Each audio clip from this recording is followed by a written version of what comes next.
Good evening, everybody. Winding down a Thursday, getting ready for Friday and the upcoming weekend. Meteorologist Richard Nunn with your Weather Authority update.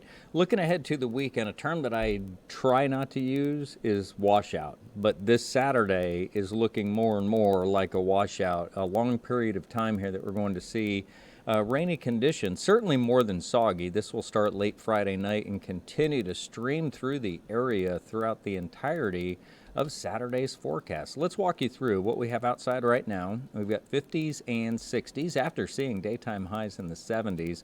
Our cloudy skies, that's what we'll wake up to here on Friday. The chance for some showers coming in mainly after about 8 o'clock, but here we'll pause at about midnight to 1.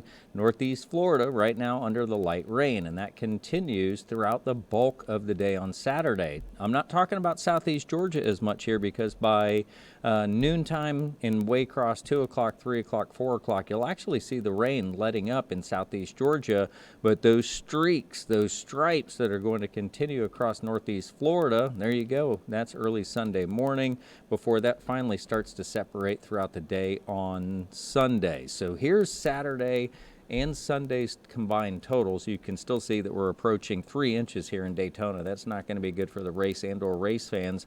The numbers have dropped off quite a bit here for southeast Georgia. I'll back them off down to about 1/4 of an inch to roughly a 1/2 inch, and that's going to take into account some of the coastal zones in the dark green. But by the time you hit the state line, I-10, US 90, and southward, here's where we have the potential. Flooding rainfall, we're going to see some big downpours coming through, so some isolated stuff.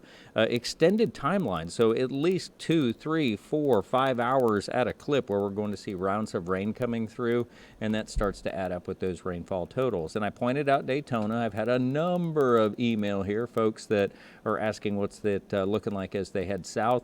You can apply this also to Orlando if you're heading down to the theme parks, as you're going to see a pretty soggy Saturday and then Sunday seeing the rain let up through the day. Southeast Georgia, if you're heading north, it actually looks pretty good as you'll get out of the rain on Saturday, as I showed you there throughout the afternoon, and then Sunday looking better as that rainfall will continue here across northeast Florida. So we have up the percentages. We're all going to see the rain here, so that's 100%. It doesn't mean that it's all day. 100% means that we're all going to see the rain. But in this case, we could kind of apply it to that, as it does look like multiple rounds that'll keep us stuck inside for a period of time before we'll see those sunny skies and 60s for the start of the work week.